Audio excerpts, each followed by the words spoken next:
I'm Dr. Craig Escude, the host of IDD Health Matters, a podcast where we talk about health, wellness, and health equity for people with intellectual and developmental disabilities. Hope you enjoy it. Hello, and welcome to this episode of the IDD Health Matters podcast. I'm very pleased to welcome back David Toback. Welcome, David. Thank you, Craig. It's great to be back. So, last time you were on, we talked about person-centered supports, person-centered thinking. What does that mean, that type of thing? And today we want to spend some time really talking about what does it look like to implement these person-centered concepts on a day-to-day basis in support of someone? So first, David, I'm going to ask you to just refresh our memory about who you are, what do you do, and give me the big picture of person-centered supports and services, and then we'll move into some of the details. That sounds great, Craig. Absolutely. So for all of you listening now, or as a reminder to who heard me last time, I'm a mentor in the world of person-centered thinking, which means that commissioned by the learning community, which is the group that puts all this together, I am something of a subject matter expert in person-centered thinking and practice. What is my role at Intellectability? The guardian of content. I make sure that any sort of products and services and content that we're putting out there for anybody who benefits from them is really getting a good understanding of what person-centeredness means in terms of its ideas and its practice, which is the focus of our talk today.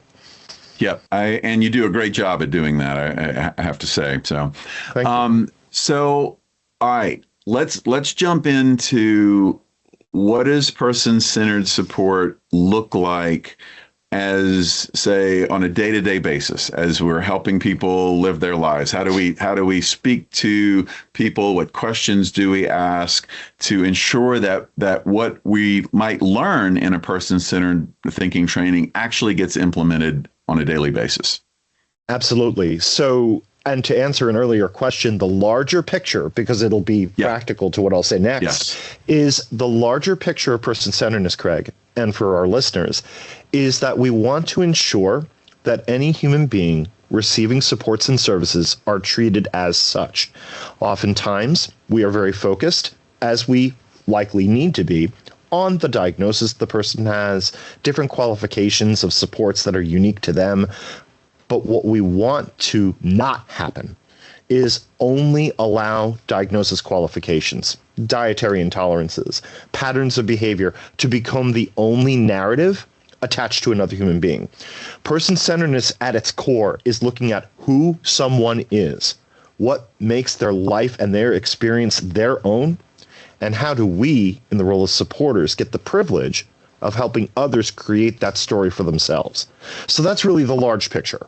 That's right? A beautiful picture of it. Now I can't wait to hear, how do we do this? Yes. Yeah. Now there's the rub. So honestly, it is really about mass producing customization. So how do we do this? We are very intentional in the way we listen up and respond up. Person-centeredness gives us very practical ways to do this, and some of which I'll now explain. One of the things we talk about in person-centeredness, Craig, is if we're going to mass produce customization, we need to really be intentional about how we ask questions and follow through on what's shared with us. So one way we do this in person-centered practice is called the learning log. It's a skill. It's a way that we gather information relevant to a moment we share with another human being, and how can we expand on that learning. The learning log essentially asks us to be intentional about sharing what we learned, who we were with, what worked in that moment, what didn't work in that moment. Those elements often are either underappreciated or undershared, and they're probably over reinvented. So if you think about this, your listeners, yourself, in allied health or any healthcare profession, we're asked to create a note or some kind of a document that says, when I interacted with so-and-so, such and such occurred. And there's a lot of variety, Craig, in how those notes are created. You have people who are very minimal, very pithy in their way about sharing what they saw, but the shorthand is so short that there really isn't much you can glean. Yeah, you can't get a lot of information there. Yeah. Right, exactly. If you make statements like "had a good day," that leaves a lot to interpretation. Yeah, sure what does. What made it good and such. So the next is you have people who do so much writing that you think in the middle of going through the 6th or 7th paragraph, I can't wait to read this person's next great American novel. However, comma, what is the point you're trying to make here? Right. So I believe, Craig, in the world of person-centeredness, there's a very practical way to run the middle between the minimalists and the novelists of the world. The Learning Log provides that structure, which in everyday moments, Craig, that's where the work is. Everyday moments shared can yield big results. Okay, and so the David, Learning Log gives that structure. Give me an example of what you would say a well-balanced note might look like. Something in between, hey, we had a good day, and a novel. Right, exactly. So using the Learning Log structure, I'll just basically, since I had this in my head, I'll go left to right. In a Learning Log, it's in columns, listeners, if you can imagine this with me. The first column on the left is date, as in what date did you share a moment in time with? So for the purposes of example, I will choose a random date, October 15th. All right. The next column next to date is who was there? Who were the cast of characters in this moment in time?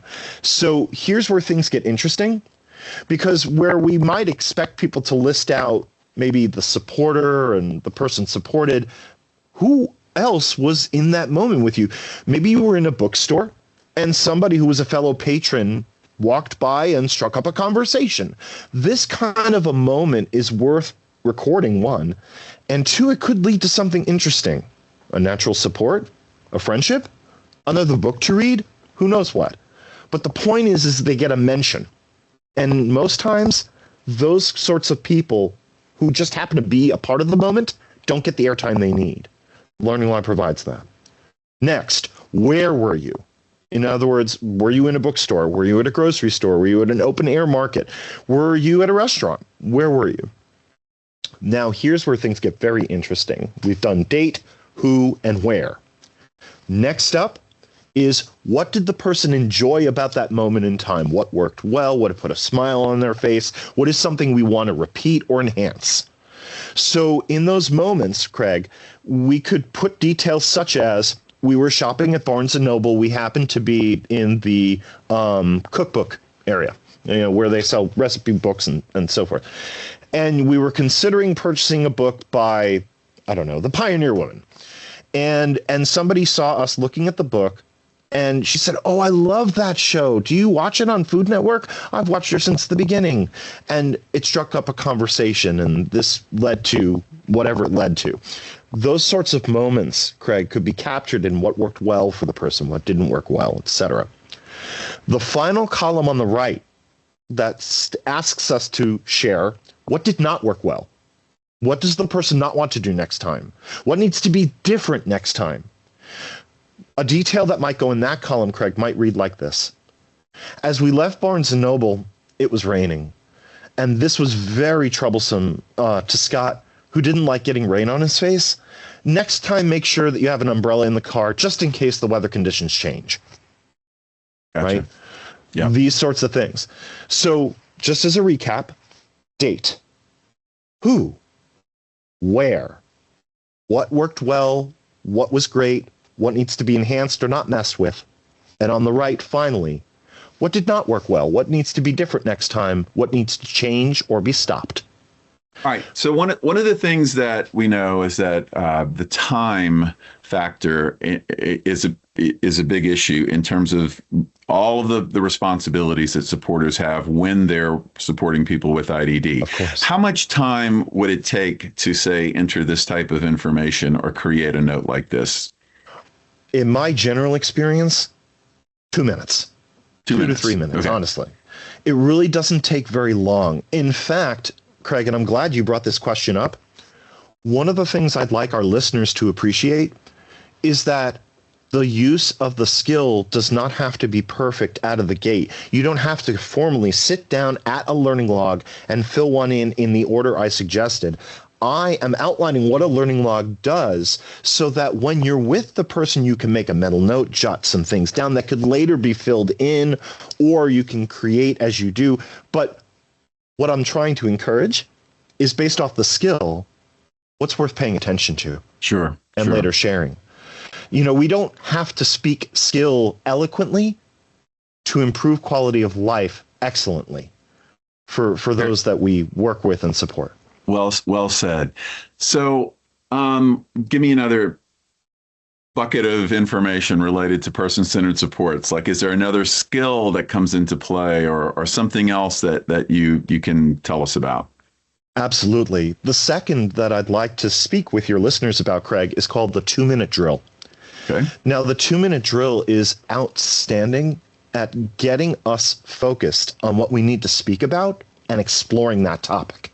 So to give your listeners something they can maybe bite their teeth into, I'll cast a vision with my words. Have any of us been to a meeting of importance, whether it was an annual planning meeting or a discussion of support or anything of the like, where the exchange goes quiet or never gets started in the first place? That can be extremely frustrating because, as you rightly said, time is of the essence. And it takes effort to bring people together, and then they're not saying anything. The seconds tick by, the awkwardness builds, and you start thinking to yourself, I haven't felt this weird since the last time I went to my family reunion and nobody wanted to be first to get the food, right? It's that weird. Right. So how do we get past this? The 2-minute drill in person-centered practice, Craig, says this. Think of a question, a topic you want to talk about, explore. You need that first. Okay. And then give everybody 2 minutes a turn to share their thoughts and perspective on the matter. So let's use an annual planning meeting as framework. Okay. It's silent. We need to get going on discussing goals and objectives and get this annual plan written. The 2-minute drill can be helpful in that situation in this way. Ask everyone at table or attending virtually to share what they hope the next year will look like from their perspective with insert name of person here. And here's the beauty of the question, because job coaches are going to have their own perspective. Case managers will have their own perspective. Family and friends will also have. And as they share their 2-minute perspective, now the meeting has gone from when is somebody going to say something to, oh my goodness, we've got some ideas we can now play with. Let's see I love that. Goes. And I think, you don't have to say, okay, now we're going to do a 2-minute drill where everyone will have 2 minutes to speak about something. You just weave that right into the conversation. Yes. You say, you know what? Let's talk about what do you want? What do you think would be great for the next 6 months of your life? Where do you want to be, or what do we want to focus on? And just let that conversation happen naturally and kind of guide it and direct it.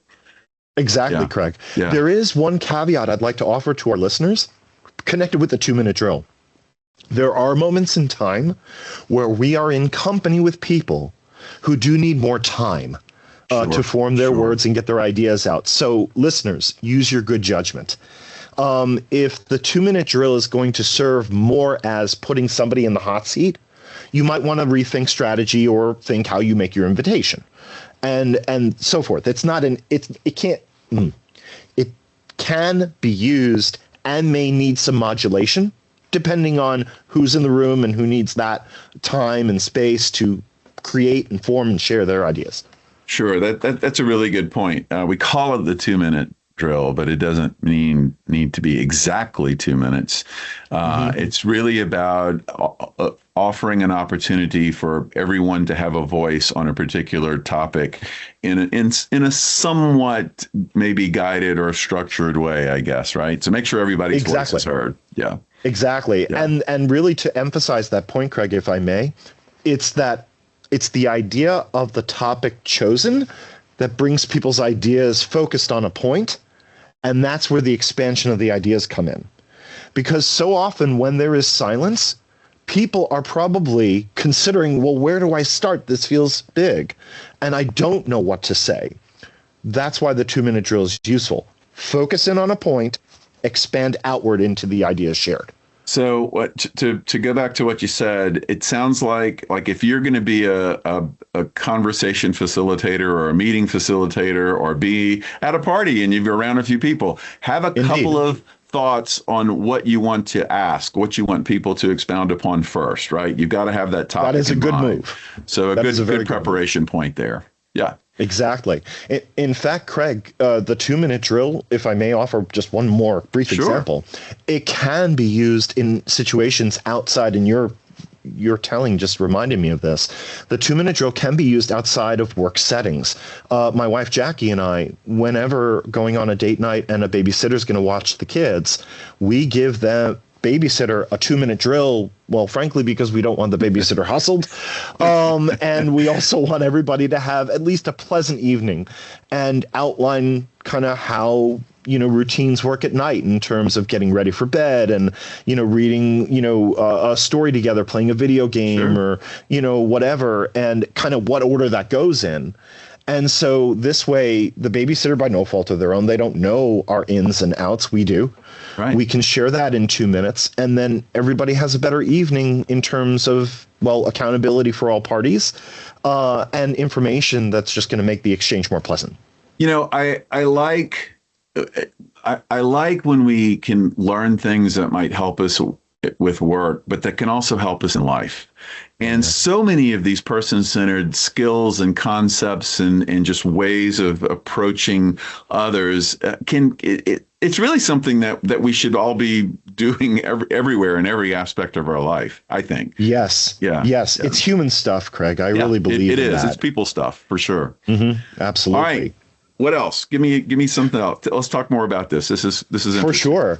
For sure. So what I would like to do next, Craig, I opened the podcast with you about how we ask questions and how we respond up and listen up and respond up. I want to speak to that topic just for a moment. Please in do. terms of conversation approach. In the world of person-centered practice, we talk about, what's called branching conversations.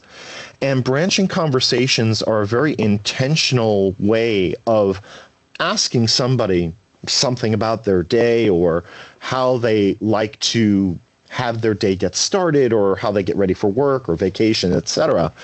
And as someone naturally shares what they get up to, we get curious. We that's interesting. Kind of before the day gets started, you're sitting with a cup of tea or a cup of coffee for about 10 minutes quietly. Tell me about that. What's that about for you? What are you thinking about? There's the branch. Somebody stated, I need my cup of coffee and 10 minutes of quiet on my own. Then here comes the offshoot. Tell me what that gives you. What is that doing for you? Oh, I'm getting a to-do list together in my head. I'm just trying to get myself ready before the bustle of the day catches up with me. All right. Mental note. Yeah. When people share why they do what they do, there's a value driving that statement. And a lot of what person-centered practice, as I mentioned earlier, it's about discovering who someone is, and from there, how do we support? There is no way, Craig, for any human being to be reliably, effectively supported in a vacuum. I mean, without contextual information about who they are and what makes them them. So the branching conversation is excellent at helping us listen up and respond up. When someone shares, I need 10 minutes of quiet time, one, there's an opportunity to respect that person with that known point of information. But there's also an opportunity to respect that time by not interrupting it. And so forth, and letting others know the same. Because somebody might think if they just casually observe somebody in their office, sitting quietly, computer screen off, with a cup of coffee, any one of us might make a number of guesses in our head about the person that may not be true, right? In terms of, are they okay? Are they just kind of falling asleep at their desk? Are they, what is this? Turns out it's actually a very intentional act to help them get ready for the bustle of the day they're about to encounter.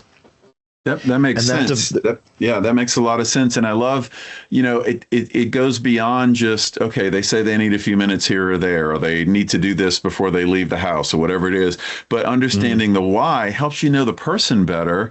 And maybe there are opportunities to expand on what you learned as the why and get to know them even better and find other ways to facilitate that person having the opportunity to enjoy and live life the way that they want to live it. Exactly. In fact, Craig, you mentioned a word twice that I'd like to expand upon. The word is why. And a pro tip for us and our listeners, directly asking someone, why do you do that? While there may be an inclination to ask the question, that question tends to be ineffective because it tends to get people's guard up. I was about to say that because if somebody says, well, why are you doing that? I'm like, well, why do you want to know? Exactly. But there's probably a better way to ask that question. Which is exactly where we're going. Yep. So in terms of alternatives to the question, why do you do this? Here are some great alternatives. What is it about this that gives you energy? How does this make you feel centered? What is it about this that you enjoy? All three will get you to the why without somebody feeling like they have to protect their position. Yeah. So again, there are ways to, as I say, listen up and respond up. When we do both in combination, which is what a branching conversation facilitates, we're able to better understand who someone is, and we're better able to assess what sort of supports make sense with the person and their input, not just at them because we need to write down that we're doing this goal now. Yeah, that all makes sense. That all makes sense. So you've given us 2 or 3 really good kind of topics related to supporting people and how to use some of this information and how to weave it into conversation. Are there some other things you want to share about this? Yes. When it comes to, and it's really an extension of a branching conversation. Okay. So if a branching conversation, and it does, begins with some inquiry or another, you're listening and being provided information that is new or unique to the person anyway. You start asking a little bit about where is this coming from? What does this mean? As we gather information through that conversation, we want to ensure we do in person-centered practice. It's a 3-word sequence: guess, ask, write. And the reason why those words are in the spots they are is that as we listen or as we observe, we're going to make our own ideas about what we're hearing and what we're seeing. As human beings, we are pattern recognition living beings. It's what makes us human. And that's natural. What we want to avoid is putting our own assumptions into other people's official documentation. Sure. Because the document following the person is about them and not our assumptions, which is where the ask comes in. We're making sure that we're checking in. And so what I hear you saying, tell me more about that. All of those ways that we can get to the why without people feeling they need to back up or bow up. We want to ensure that we're really getting their intention. And that's what we end up writing down. Because once it's written, listeners, you probably know this very well. Official documentation follows people for a very long time. Sure. And once it's in, almost like a stone tablet. Yep. And it can be done to make amendments. It can be done to add things, but wouldn't it be better to not have to back up and rewrite and write down the first time, the person's intention, and build on that rather than having to back up and build again? I'm Dr. Craig Escudet, President of Intellectability. State developmental disability agencies, managed care organizations, and providers across the United States use Intellectability's health risk screening tool, e-learn courses, and person-centered training to improve health equity for people with IDD. Visit replacingrisks.com to learn more about how you can employ these tools with people you support. Well, David, you've given me and all of us some really concrete ways to incorporate some of the skills that you learn when you go through person-centered thinking training, and to better support people with intellectual and developmental disabilities, but also to better interact with people around us in daily life. You know, I always ask the question, give us three things, three tips, three words of wisdom. And what I'm going to ask from you is give me those kind of three things that you talked about again, and just kind of bring everything that we talked about home. First, you talked about the learning log, and so let's make that number one. So remind the learning log does. Yes. Yeah. The learning log is great at capturing our learning as we go and ensuring that we build as we walk together. All right. And number two, the 2-minute drill. A great way to bring forward information based off of a specific topic or situation. Get conversations going again. Ideas will follow. And number three and or four? 3 and 4? Yes, yeah. I can weld them. Right. I will say 3 is conversation approach. And conversation approach is broken into 2 pieces. Branching conversations opens the door to people sharing, feeling like they're being heard and listened, and to encourage further sharing. As sharing occurs, ensure that we guess, ask right, so that what is written ultimately in any document that follows the person is a reflection of their intention, not our assumptions. Those are fantastic, and I want to take this into something that that I think maybe we all can relate to. Let's think about this. If you were talking with someone that you meet somewhere, and all that person does is talk about themselves, and they never ask a question about you, how does that make you feel versus if you're talking with someone, you meet someone, and they're asking questions about you, and they're interested in you? Doesn't that make you feel a little warmer, a little more connected, a little better, like they're interested in who you are as a person? And so what we're really talking about here when we're talking about some of these person-centered skills, it sounds like to me, David, and you correct me if I'm not getting this right, but it sounds like, you know, think about the person with intellectual disabilities who is having things asked of them and about them, and to talk about who they are and how much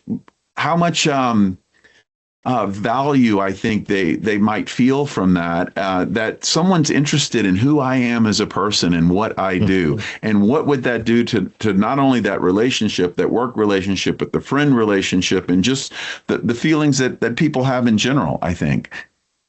Does that resonate a little bit? It resonates a ton, actually, because one of the side benefits for us and our listeners, especially with branching conversations, Craig, is that when we use branching conversation style effectively, we will get a sense, I mean for ourselves, if the person across the way from us is worth our time. And that's a very valuable thing. Now, the people we are working for that are receiving supports, that live with disabilities, and all of any imagined support vein you can consider, branching has great value because you're quite correct. People who receive supports are often having a variety of actions upon them without them. And person-centeredness is saying, wait, there's an alternative to that. We can listen first and then act with, not upon. And there's a huge difference. You are right, Craig. In fact, really, all what I'm sharing in this podcast is human stuff. It does improve quality of connection and potential for interaction and relationships that we have with each other. But it also, I think, has a greater value, helping such a large population that often goes unseen, unheard, and underappreciated, and return that humanity to them. As you so rightly said, it is a warm feeling to be heard. And just to add a little bit more weight to this, there are studies out there that show when people's voices are heard, when their needs are addressed, when they're in environments where they feel that they have positive control, there are less challenging behaviors. There are actually less injuries, and even less, in some cases, emergency department visits for challenging things. So there are so many great reasons to do this. if people want to learn more, if people want to get this training, I would say, as probably you would, reach out to us at Intellectability, visit our website, replacingrisk.com, and learn about some of the trainings and offerings that we have. And I'm going to go out on a limb here and say we've got some brand new offerings in terms of e-learning courses related to really providing this training in an e-learning format. There are other formats, there are virtual formats, and even not only in support of people with IDD, but moving into training built specifically to help support people in person-centered ways that are aging. So be on the lookout for those things. If they're not out by the time this podcast is aired, they'll be out very soon. So David, thank you so much for sharing these great insights again, and again for the amazing work that you do in this field. I appreciate it, Craig. Thank you for having me on. The IDD Health Matters podcast is a production of Intellectability. Learn more about our health risk reduction tools and training for supporters of people with IDD by visiting replacingrisk.com.